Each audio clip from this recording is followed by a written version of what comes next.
What was your fuck it, done helping others moment? Was donating baby/toddler clothes to a mom in need through one of those Facebook donating pages. She didn't have a car, I did, so I drove 30 minutes away to deliver the stuff all for free. Got in a bad accident less than 5 blocks from her house. So I texted her to see if she could come get what she was able to because my car was totaled. She wouldn't walk the 4 blocks, then reported me to the group and got me kicked out for not following through. I ended up with a fractured sternum. Yeah, F that crap, never again. This one breaks my heart. You have a lovely soul and I hope you feel better now. I'm a teacher. A parent of a former student contacted me in an emergency situation, couldn't afford to pay bills, and needed help. She was super helpful to me in my first year teaching, so I asked friends and family to help out and raised her about $2,000. Never again. She has contacted me every few weeks since then, always with a new reason why she needs more money, and when I offer food and clothing resources, she refuses it. It has placed me in such an awkward situation and I regret ever trying to help her out in the first place. Have you tried setting hard boundaries? I did a chunk of volunteer work where I was regularly dealing with people like that. They just keep popping up if they think they can pressure you or wear you down.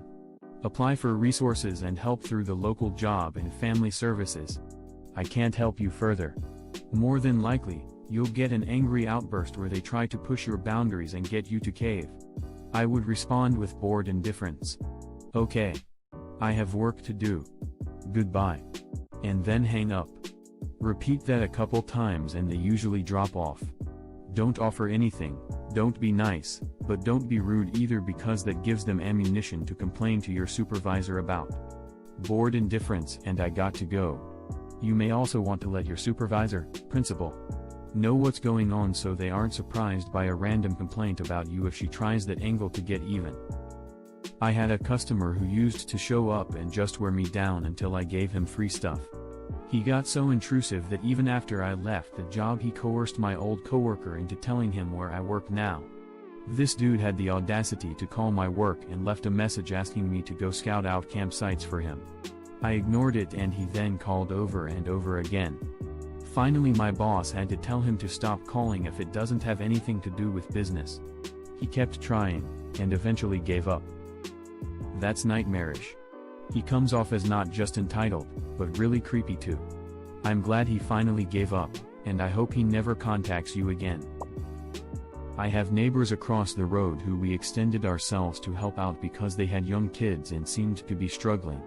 Well, they were really starting to take advantage to the point where we couldn't walk out of our house without them literally yelling for us because they needed a phone, a ladder, money, someone to drive them somewhere, diapers, our Wi-Fi password, our wood, etc. etc. This started happening every day and multiple times a day. It became ridiculous and oppressive. They have since pulled that crap with everyone else on our road, wearing out one generous person after the other. Once you realize people are merely moochers and are content to remain so, that's when you're done. Try having those people as family. My wife's oldest sister has 2 young daughters. Her and her husband are constantly getting brand new cars, the best liquor they can find, other expensive toys and such. I personally can't stand them much. Then my sister-in-law, who was on dialysis, found out she had a kidney donor.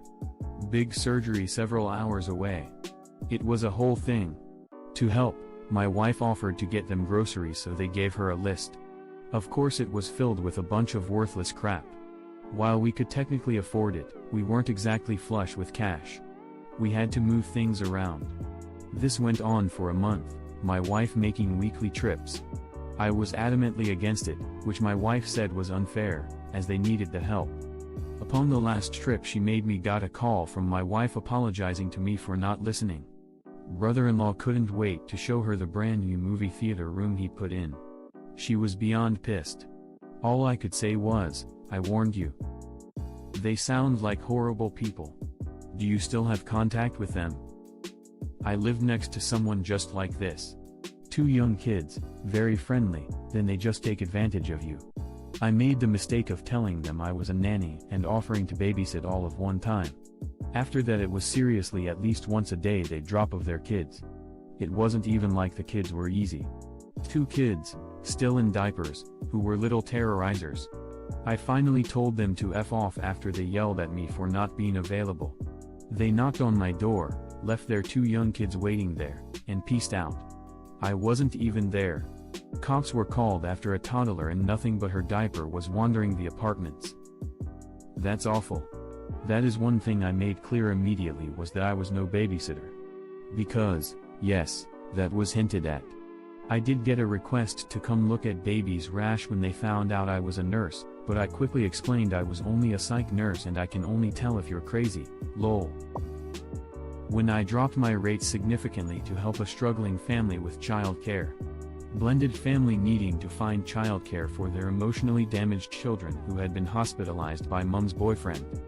Both parents worked and my wages were paid through a charity scheme. It was hell. They were utterly useless as people, let alone parents.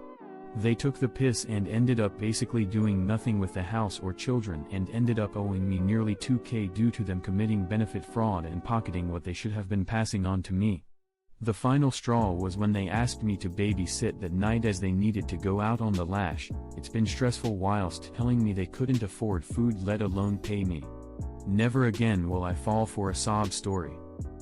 I used to volunteer for an organization which helped women get jobs. They'd send babysitters to women's homes so they could go to job interviews.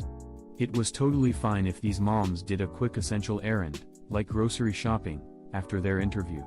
I watched one woman's kids 5 times and assumed she just had bad luck in her interviews, but she always came back with a fresh manicure. I learned she'd been blowing off the interviews the organization had been setting up to get drinks with friends or get her nails and hair done.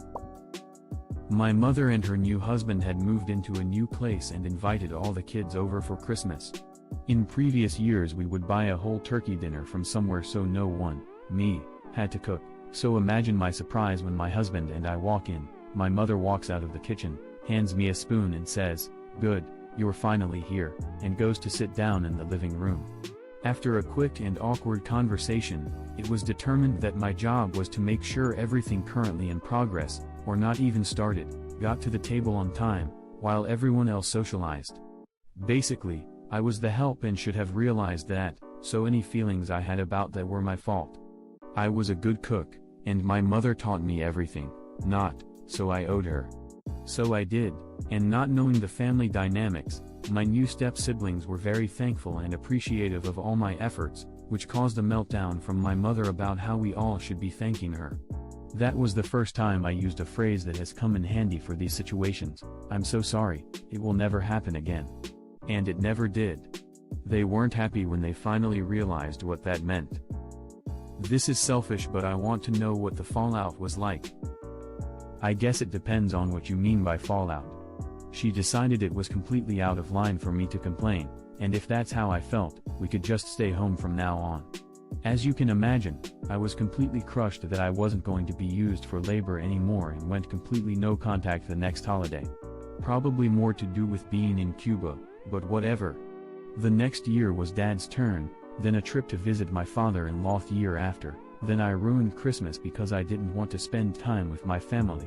None of the others wanted to be kitchen bitch while she hosted. I never made her a meal again, but I know from my stepsister that she would get pissed off whenever one of my friends or family would make gushing posts Facebook of my dinners.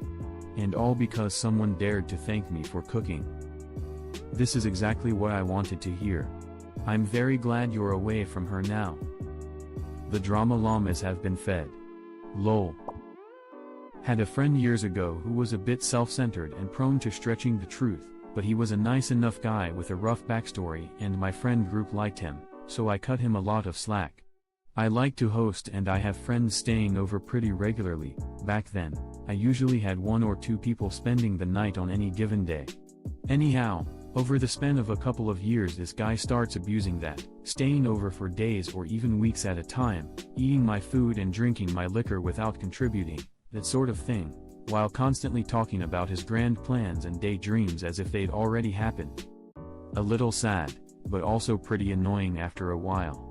Anyhow, I sit him down one day and let him know he's got to head home, and that he's free to come over and hang out, but I'm not comfortable with him staying over for the time being. He leaves, I think it went remarkably well, and head out to work, And it turns out that he broke in while I was away at work and stole a bunch of my sister's things because his birthday was coming up and neither of us even thought to get him a gift. It takes a special person to rationalize how burglarizing someone is really their fault. Anyway, all slack and sympathy went out the window immediately, called the cops, and he's dead to me. His birthday was coming up and he read your minds to know you weren't going to give him a gift? Yes, well, happy birthday. We retroactively got you several months of squatting at our house bill free. Hope you liked it, you effing mooch. We got you an all expenses paid holiday in the local penitentiary. Had a newish neighbor ask if he could borrow our lawn mower. Sure. Well, more or less every week he would come and get it out of our garage, use it to cut his grass, put it away without cleaning it or adding gas. In the fall we mentioned it was a good time to get deals on a new mower.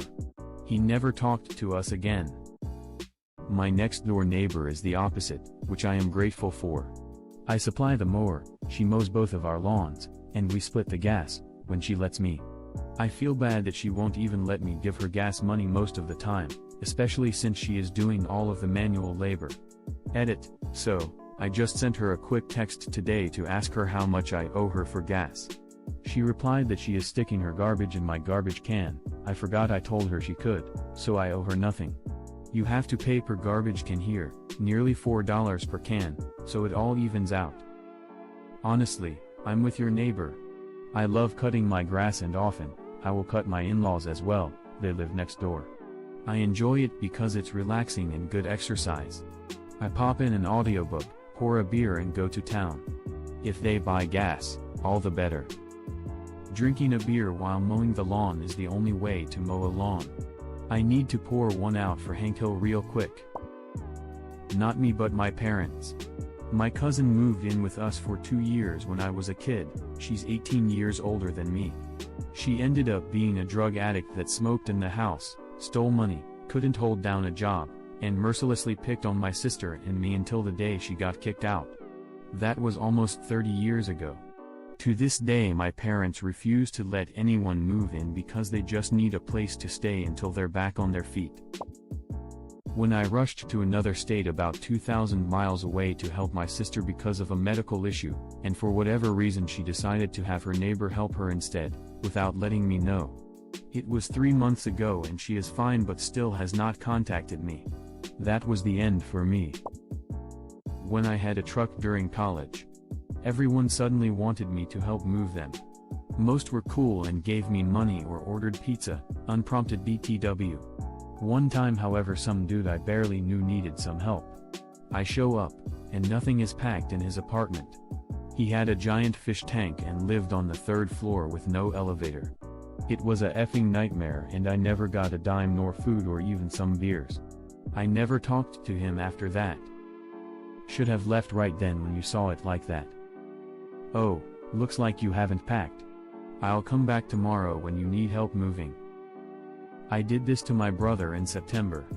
I didn't come back the next day either, as I knew he wasn't done packing. I forced him to send me photos of the apartment swept up with boxes stacked and ready to go. He was the one who rented the U-Haul and ended up barely using it the first 2 times. Then he tried to get me to pay for the second day because I canceled on him. I pointed out that he couldn't send me a photo of him being ready to move, and that I owed him no more for the second day than I did the first. I love my brother, and I will always help people move until I just physically cannot. However, I refuse to be disrespected. My time and energy are valuable, and I am saving you at least $100 by showing up. We were asleep one night with window open. We wake up because there is a couple walking down the road arguing. The girl is closer than the guy. Next thing we know the girl is banging on door begging to come in. We call police. They get there and couple gone. They tell us that's a common ruse being used in area to get you to open door so they can rob you. This one makes me sad because it hurts those who would be in desperate need of help. This is scary. Thanks for watching. Comment on what you think was the best part of this video. Subscribing and hitting that notification bell on YouTube is a great way to get our content. You can also watch it on Facebook. A link to our page is in the description. See you soon.